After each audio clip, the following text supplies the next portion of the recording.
ஞானானந்தமயம் தெய்வம் நிர்மலஸ்படிகாகிருதியும் ஆதாரம் சர்வ வித்யாநாமய கிரீவம் பாஸ்மகே. நேயர்கள் அனைவருக்கும் அஸ்ட்ரோ கேஎஸ் ஐயங்காரின் பணிவான நமஸ்காரங்கள்.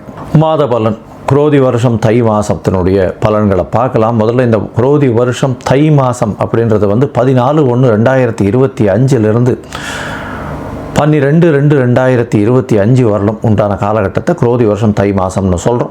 இந்த மாத பலனில் பொதுவாகவே நம்ம சௌரமானம்னு சொல்லக்கூடிய சூரியன் ஒரு ராசியிலிருந்து அடுத்த ராசிக்கு மாறுறதை வச்சு தான் மாதத்தை வச்சு குறிப்பிடுறோம்.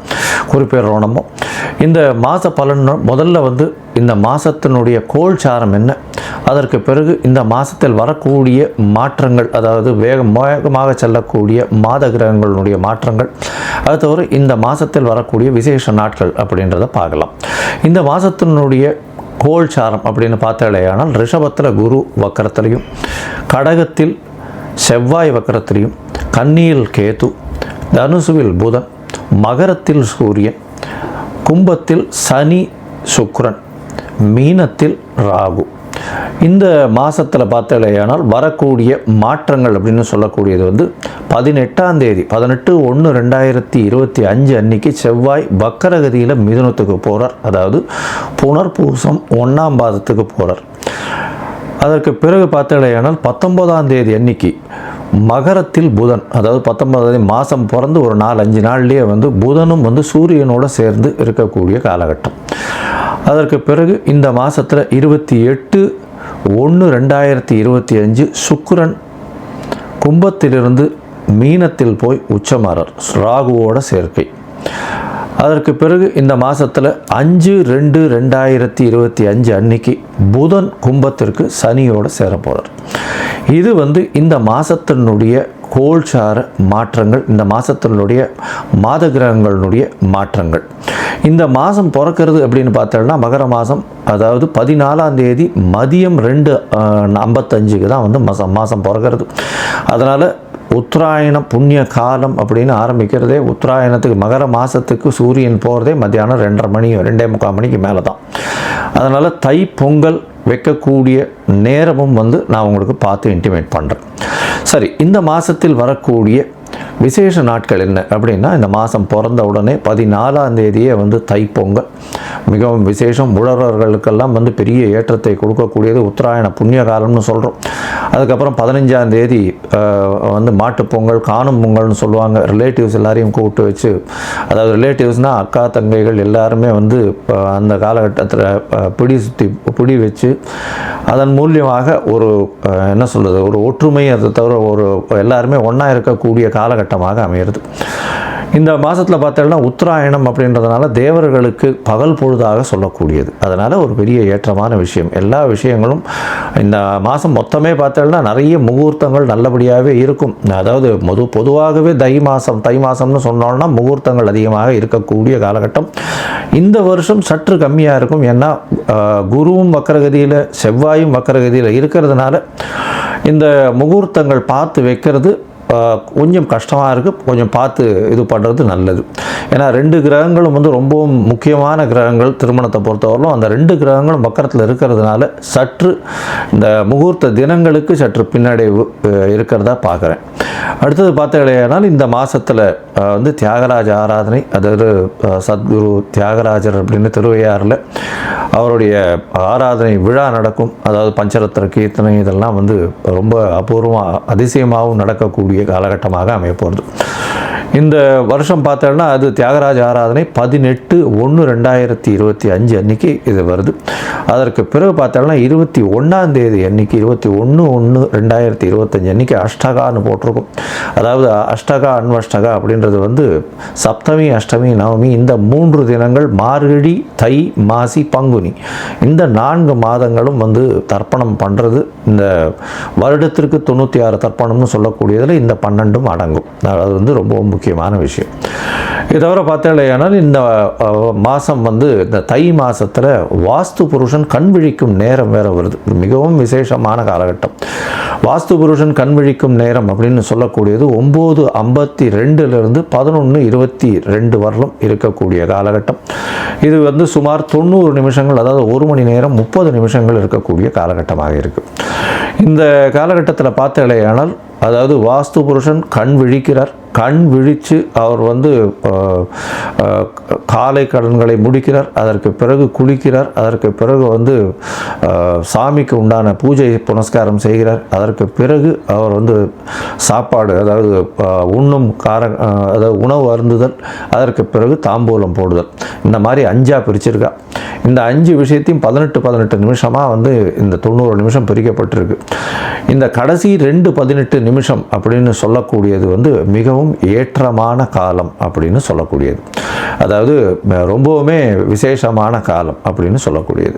ஏன் அப்படின்னா இந்த கடைசி 18 நிமிஷம் அதாவது 36 நிமிஷம் அப்படின்னு சொல்லக்கூடியது நிச்சயமான வெற்றியை உங்களுக்கு தேடித்தரும். இது எதனுடைய வெற்றியை தேடித்தரும் அப்படின்னா, வாஸ்து புருஷன் கண்விழிக்கும் நாளில் இந்த மனைக்கால் ஊன்றது, அதை தவிர வந்து புதுசாக வந்து ஒரு வீடு கட்டுறது, வீட்டுக்கு உண்டான இது பத்திரங்கள் பதிவு பண்ணுறது, அதே சமயத்தில் வீட்டுக்கு உண்டான பேச்சுக்களில் வந்து அட்வான்ஸ் கொடுக்கறது, இந்த மாதிரி விஷயங்களும், புதுசாக வீடு கட்டணும்னு லேண்டு பார்த்து வச்சுருக்கீங்கன்னா லேண்டுக்கு வந்து பூஜை போடுறது, மனை பூஜை போடுறது, புதுசாக ப்ராஜெக்ட் எதாக இருந்தாலும் ஆரம்பிக்கிறது, இதெல்லாம் வந்து ஒரு பெரிய ஏற்றத்தை உங்களுக்கு கண்டிப்பாக கொடுக்கும்.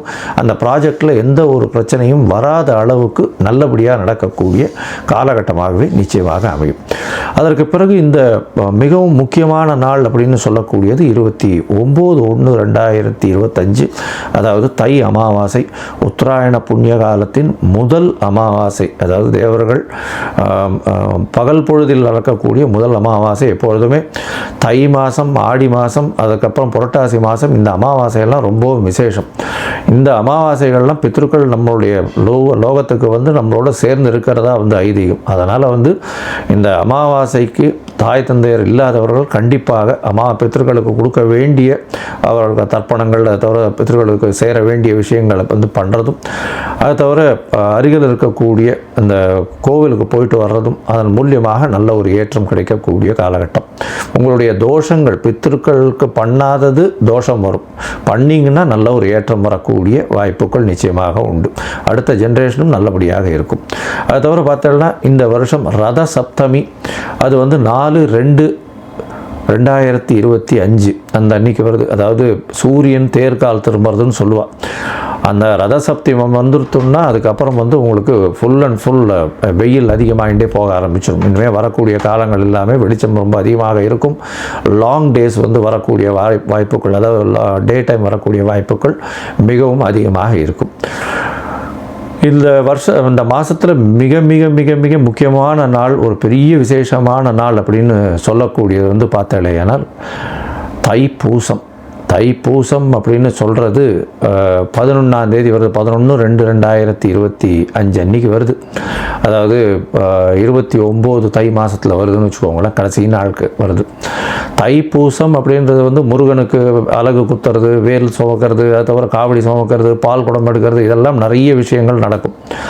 ஆனால் தைப்பூசம்னு ஞாபகம் வந்ததுனாலே அதுக்கு முதல்ல ஞாபகம் வர்றது வள்ளலாரனுடைய ஒரு பெரிய விசேஷம், தனிப்பெரும் ஜோதி, அதாவது அருட்பெரும் ஜோதி தனிப்பெரும் கருணைன்னு சொல்லக்கூடியது. அதாவது அணையாத விளக்கு, எப்பொழுதுமே வந்து இன்று வரலும் சாப்பாடு தானமாக கொடுக்கக்கூடிய ஒரு பெரிய இடம் இந்த வடலூரில் இருக்குது. ரொம்ப பெரிய விசேஷம். இன்னி வரலும் அவர் ஏற்றிய விளக்கு இன்னி வரலும் வந்து சாப்பாடு வந்து கொடுத்துட்ருக்காங்க. மிகப்பெரிய அதாவது தர்மம் செய்யக்கூடிய விஷயமாக அது சொல்லப்படுறது. ஏன்னா சாப்பாடு கொடுக்கறதுன்றது அன்னதானம் இருக்கிறதுலே ரொம்பவும் விசேஷம். அதுவும் வந்து இத்தனை வருடங்களாக கண்டினியூஸாக டெய்லி கொடுத்துட்ருக்காங்கன்னா ரொம்ப பெரிய விஷயம். அது வந்து ஃபாலோ பண்ணுறதும் ரொம்ப கஷ்டம், அதை செய்கிறதும் ரொம்ப கஷ்டம். அதை பண்ணிகிட்ருக்காங்க அப்படின்னும்பொழுது மிகப்பெரிய ஆச்சரியமான விஷயம். அண்ட் கண்டினியூஸாக பண்ணுறதுல ரொம்பவும் சந்தோஷம். அவங்களுக்கு பெரிய அதாவது கோடி நமஸ்காரங்களை அவங்களுக்கு நிச்சயமாக தெரிவிக்கணும். இப்போது மேஷம் முதல் மீனம் வரை இந்த தை மாதத்தின் பலன்களை பார்ப்போம். அதற்கு முன்னாடி உங்கள் எல்லோருக்கும் என்னுடைய பொங்கல் திருநாள் நல்வாழ்த்துக்கள். அதை தவிர இந்த உத்தராயண புண்ணியகாலம் நல்லபடியாகவே நல்ல மாற்றங்களோடும் ஏற்றங்களோடும் உங்களுக்கு பிறக்கணும்னு நானும் ஆண்டவனை வேண்டிக்கிறேன். உங்கள் எல்லாருக்கும் ஆசீர்வாதங்கள். இந்த மாதத்தில் பார்த்தீங்கன்னா நிறைய முகூர்த்தங்கள் வரணும். ஆனால் இந்த சற்று முகூர்த்தங்கள் கம்மியாக இருக்குது. இளைஞர்கள் கல்யாணத்துக்கு பார்த்து கொண்டிருக்கிறவர்களுக்கு நல்லபடியாக கல்யாணம் வரணும் அப்படின்றத வேண்டிக்கிறேன். சரி, இப்போ மேஷம் முதல் மீனம் வரை உண்டான ராசிகளுக்கு என்னென்ன பலன்கள் அப்படின்றத பார்ப்போம். அதற்கு முன்னாடி என்னுடைய மொபைல் நம்பர் ஸ்க்ராலிங்கில் போயின்னு இருக்கும். உங்களுக்கு ஒருவேளை ஏதாவது அஸ்ட்ராலாஜிக்கல் கன்சல்ட் தேவைப்படுமையாயின் நீங்கள் எனக்கு ஃபோன் பண்ணுங்க. உங்களுடைய date, time, place of birth, உங்களுடைய அதாவது பெயர், உங்களுடைய தாய் தகப்பனார் பெயர் வரலும் எனக்கு அனுப்புங்க. என்னுடைய கட்டணம் என்னன்னு சொல்கிறேன், அந்த கட்டணத்தை அனுப்புங்க. அதற்கப்புறம் நீங்கள் உங்களுடைய ஜாதகத்தை போட்டுட்டு அதில் சந்தி இருக்கான்றதை பார்த்துட்டு, பொதுவாகவே நான் பார்க்கும்பொழுது அந்த சந்தியிலேயே நிறைய பேர் சந்தியிலேயே ராசி தெரியாமையோ நட்சத்திரம் தெரியாமையோ இருக்கா. ஏன்னா மிருகசீரிஷ நட்சத்திரம் ரிஷபத்திலையும் வரும், மிதுனத்திலையும் வரும். விசாக நட்சத்திரம் பார்த்தீங்கன்னா துலாத்திலையும் வரும், விருச்சிகத்திலையும் வரும். அந்த மாதிரி உடைந்த நட்சத்திரங்கள் 2 ராசியிலையும் வரும். அதனால் எந்த ராசினே தெரியாமல் இவ வாட்டுக்கு 40-50 வயசு வரலும் மிருகசீரிஷம்னு ரிஷப ராசிக்கு அர்ச்சனை பண்ணிட்டு இருப்பா. ஆனால் அவர் ரிஷப ராசியில் இருப்பாள். அதாவது மிதுன ராசிக்கு அர்ச்சனை பண்ணிட்டு இருப்பா, ரிஷப ராசியில் இருப்பாள். அந்த மாதிரியான நிறைய மாற்றங்கள் இருக்குது. அதனால் இதை தெரிஞ்சுக்கோங்க முதல்ல. அதுக்கப்புறம் உங்களுடைய தசாபுக்தி அந்தரம் சூக்ஷ்மம். ஏன்னா எந்த ராசியோ அதே மாதிரி லக்ன சந்தி இருந்துருத்துனா அந்த லக்னம் சந்தியாக போச்சு ஆனால் நிச்சயமாக அந்த லக்னத்தின் சுபர் வேறையாக மாறிடுவார். அதனால் உங்களுக்கு நல்ல காலம் நல்லா நடந்துட்டுருக்கு, தசை நல்லா நடந்துட்டுருக்கு நீங்கள் நினச்சிட்டு இருப்பீங்க, அந்த தசை நல்லபடியாகவே இருக்காது. அதனால் இன்றைய காலகட்டம் எப்படி இருக்குது, அதை தவிர இன்றைய கோல்சார பிரகாரமும் உங்களுடைய தசாபுக்தி அந்தரம் சூக்ஷ்மம் பிரகாரமும் என்ன ஒரு பலன் இருக்குது அப்படின்றத பார்த்து உங்களுக்கு சொல்கிறேன். இப்போது மேஷம் முதல் மீனம் வரை ஒரு ராசியாக பார்க்கலாம். மேஷம், அஸ்வினி, பரணி, கிருத்திகை இந்த 3 நட்சத்திரம் 9 பாதங்களை கொண்ட ராசி. ராசியின் அதிபதினு சொல்லக்கூடியவர் செவ்வாய். ராசிக்கு 4ஆம் இடத்துல நீச்சமாக இருந்தாலும் வக்கரம் பெற்று இருக்கிறதுல பெரிய விசேஷம். ராசிநாதன் வக்கரம் பெற்றிருக்கிறதுனால உச்சம் பெற்றதற்கு சமம். ஏன்னா நீச்ச இடத்தில் வக்கரம் பெற்றால் உச்சம் பெற்றதற்கு சமம். இதன் மூலியமாக பார்த்தாலேனா உடல்நிலையில் நல்ல ஒரு ஏற்றம் இருக்கும். படிக்கக்கூடிய மாணவர்களுக்கு பெரிய ஏற்றம் இருக்கக்கூடிய காலகட்டம். தாயின் உடல்நிலையில் நல்ல ஒரு ஏற்றம் இருக்கக்கூடிய காலகட்டமாக அமைய போகிறது. உங்களுடைய ராசிக்கு பார்த்தாலேயானால் படிக்கக்கூடிய மாணவர்களுக்கு வெற்றி நிச்சயமாக கிடைக்கக்கூடிய காலகட்டமாக அமைய போகிறது. புதிய வீடு மனை வாங்கக்கூடிய பாக்கியங்கள் நிச்சயமாக உண்டு. இந்த மாதத்தில், அதாவது தை மாதத்தில் பார்த்தாலேயானால் உங்களுடைய ராசிக்கு ராசிநாதனே 3ஆம் இடத்துல வக்கரகதியில் மிதுனத்துக்கு போகிறார். 18ஆம் தேதி எண்ணிக்கை போயிடுறார். முயற்சிகளில் நல்ல ஒரு ஏற்றம் இருக்கும். சில பின்னடைவுகள் இருந்தாலும் புதிய முயற்சிகள் எல்லாமே கைகூடக்கூடிய காலகட்டமாக அமைய போகிறது. இளைய சகோதரர்கள் மூலியமாக நல்ல ஒரு ஏற்றமான செய்தி வரக்கூடிய காலகட்டமாக அமைய போகிறது. உங்களுடைய ராசிக்கு 2ஆம் இடத்துல இருக்கக்கூடிய குரு வக்கரகதியில் இருந்தாலும் குடும்பத்தில் நல்ல ஒரு ஏற்றமும் நல்ல ஒரு அந்யோன்யம் இருக்கக்கூடிய காலகட்டமும் அமைய போகிறது. இதில் என்ன அப்படின்னா, இந்த மாத கடைசியில், அதாவது இப்போ ஜனவரி மாத கடைசியில் தை மாதத்தினுடைய நடுவில் பார்த்தோம்னா 15ஆம் தேதி வாக்கில் சுக்கிரனும் மாறிடுறார். கும்பத்திலிருந்து மீனத்துக்கு போய்டுறார். இதன் மூலியமாக பார்த்தாலேயானால் பரிவர்த்தனை யோகம் வருது. 2ஆம் அதிபதியும் 12ஆம் அதிபதியும் பரிவர்த்தனை யோகத்தில் இருக்கிறது பெரிய விசேஷம். கணவன் மனைவிக்குள்ள நல்ல ஒரு அந்யோன்யம் இருக்கும். குடும்பத்தில் நல்ல ஒரு ஏற்றம் இருக்கக்கூடிய காலகட்டமாக அமைய போகிறது. அது தவிர பார்த்தோம்னா திருமணம் ஆகாதவர்களுக்கு திருமணத்துக்கு பார்த்து கொண்டிருந்தால் நல்ல ஒரு ஏற்றம் கிடைக்கும். குழந்தை பிராப்தி ஏற்படக்கூடிய வாய்ப்புகள் உண்டு. வெளிநாடு வெளியூர் போயிட்டு வரக்கூடிய பாக்கியம் உண்டு. சுற்றுலா போயிட்டு வரக்கூடிய வாய்ப்புகள் உண்டு. இந்த மாதத்தில் உங்களுடைய ராசிக்கு 6ஆம் இடத்தில் இருக்கக்கூடிய கேது பகவான் புதிய வேலையை கொடுக்கக்கூடிய காலகட்டமாக அமையும். புதிய வேலை அப்படின்னு எடுத்தோமே ஆனால் வேலை மாற்றங்கள் இருக்கக்கூடும். அதை தவிர வேலையில் ஏற்றங்கள் இருக்கக்கூடும். அதாவது வேலையில் பார்த்தலையானால் உங்களுக்கு திடீர் ப்ரமோஷன் வரக்கூடிய வாய்ப்பும் ப்ரமோஷன் மூலியமாக நல்ல ஒரு ஏற்றமும் கிடைக்கக்கூடிய காலகட்டமாக அமைய போகிறது. உங்களுடைய ராசிக்கு பார்த்தாலேயானால் 9ஆம் இடத்துல இந்த மாதம் ஆரம்பிக்கும் போது இருக்கக்கூடிய புதன் 19ஆம் தேதி 19/1 அன்றைக்கே 10ஆம் இடத்துக்கு போய்டுறார். 10ஆம் இடத்துல உங்களுக்கு சூரியன் இருக்கிறது, திக்பலம் பெற்றிருக்கிறது பெரிய விசேஷம். இதன் மூலியமாக குழந்தை பிராப்திக்கு வாய்ப்புகள் நிச்சயமாக இருக்கும். இதை தவிர பார்த்தாலேயானால் தொழிலில் ஒரு பெரிய ஏற்றம் கிடைக்கக்கூடிய வாய்ப்புகளும் அரசாங்கம் மூலியமாக நல்ல ஒரு ஏற்றமான செய்திகளும் வரக்கூடிய பாக்கியம் இந்த மாதம் உண்டு. உங்களுடைய ராசிக்கு 9ஆம் இடத்துலேருந்து 10ஆம் இடத்துல புதன் போன உடனே சூரியனும் புதனும் சேர்ந்து இருக்கக்கூடிய காலகட்டமாக இருக்கும். 3-6 அதிபதி 10ஆம் இடத்துல இருக்கிறதுனால அதாவது வேலை செய்யும் இடத்தில் பெரிய லாபம் கிடைக்கக்கூடிய காலகட்டமாக இருக்கும். இன்க்ரிமெண்ட் வரும். சீனியர் உங்களுடைய அதாவது உங்களுடைய மேலதிகாரிகள் மூலமாக பாராட்டு பெறக்கூடிய வாய்ப்புகள் நிச்சயமாக உண்டு. புதிய கடன் வாங்கக்கூடிய பாக்கியம் நிச்சயமாக கிடைக்கும். உங்களுடைய ராசிக்கு பார்த்தாலேயானால் 11ஆம் இடத்துல சனி பகவான் இருக்கார். சனி பகவான் 11ஆம் இடத்துல இந்த வருஷம் குரோதி வருஷம் மொத்தமும் இருக்கார். இந்த வருஷம் பார்த்தாலேயானால் குரோதி வருஷம் விஸ்வாச வருஷம் கடைசி வரலும் இருக்கார். இந்த 2025ஆம் ஆண்டு தை மாதம் மொத்தமே வந்து உங்களுடைய ராசிக்கு 11ஆம் இடத்துல இருக்கிறதுனால தொழிலில் அபரிமிதமான லாபம் கிடைக்கும். 10, 11 அதிபதியானவர் சனி, அவர் 11ஆம் இடத்துல ஆட்சி பெற்று போயிருக்கிறதும் மூலத்திரிகோண வீட்டில் இருக்கிறதும் பெரிய விசேஷம். இதன் மூலியமாக மூத்த சகோதரர்களோட சிறு சிறு மனக்கசப்புகள் வந்தாலும் பணவரவிற்கு பஞ்சம் இருக்காது. தொழிலில் பெரிய அபிவிருத்தி ஏற்படக்கூடிய வாய்ப்புகள் உண்டு. 2வது திருமணத்திற்கு பார்த்து கொண்டிருப்பவர்களுக்கு 2வது திருமணம் அமையக்கூடிய வாய்ப்புகள் நிச்சயமாக உண்டு. இந்த மாதம் உங்களுடைய ராசிக்கு 12ஆம் இடத்துல ராகு பகவான், ராகு 12ஆம் இடத்துல இருக்கக்கூடிய காலகட்டத்தில் நல்ல ஒரு ஏற்றம் இருக்கும். அதாவது இம்போர்ட் எக்ஸ்போர்ட் பிஸ்னஸ், அதாவது ஏற்றுமதி இறக்குமதி அப்படின்னு சொல்லக்கூடிய விஷயங்களும், கடல்சார் பொருட்கள் வியாபாரம் செய்யக்கூடியவாளுக்கு பெரிய ஏற்றம் கிடைக்கக்கூடிய காலகட்டமாக அமையப்போகிறது. இந்த மாதம் பார்த்தாலேயானால் உங்களுடைய ராசிக்கு 11ஆம் இடத்துல சுக்கிரன் 15 நாள் இருக்கார். சனியோடு சேர்ந்த சுக்கிரனாக இருக்கார். இதன் மூலியமாக சுக்கிரன் உங்களுடைய ராசிக்கு 5ஆம் இடத்தை பார்க்கறதுனால குழந்தை பிராப்தி ஏற்படக்கூடிய பாக்கியம் நிச்சயமாக இருக்கும். ஏன்னா 5ஆம் அதிபதியும் 10ஆம் இடத்துல இருக்கார். நல்ல ஒரு ஏற்றம் கிடைக்கக்கூடிய காலகட்டம். இவ்வளோ நாளாக வந்து குழந்தை பிராப்தி இல்லாதவர்களுக்கு கண்டிப்பாக குழந்தை பிராப்தி உண்டு. இந்த மாதம் மொத்தத்தில் பார்த்தாலேயானால் நல்ல ஒரு ஏற்றமான மாதமாக இந்த குரோதி வருஷம் தை மாதம் அமையிறது. இந்த மாதத்தில் வந்து உங்களுடைய முயற்சிகள் எல்லாமே வெற்றி பெறக்கூடிய காலகட்டமாக இருக்கும். இருந்தாலும் சில நாட்கள் நீங்கள் வந்து அந்த முயற்சியை தள்ளி வைக்க வேண்டியிருக்கும்.